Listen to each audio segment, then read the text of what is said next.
those sectors in the gym business and the restaurants and so on are suffering. There's no question about that.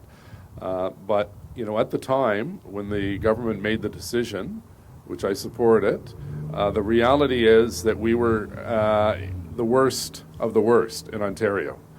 And since that time, whether it's because in part of the new restrictions or because we're getting through to people to be responsible, we've seen our numbers generally go down. We're out of the triple figure numbers and have been for some time, down to double digit figures. But we still need to get down to single digits and then ultimately down to 0 cases. But, from my perspective, I want to make sure Dr. Etches, who's reaching out to BIAs, to business groups, the Board of Trade, to get their input. I know, for instance, I've spoke to a gym operator today, and I'll forward that information to Dr. Etches. As I said, she'll come back early next week, Monday or Tuesday at the latest, with a series of recommendations that she will send to me, and that at the request of Premier Ford, I will send to him.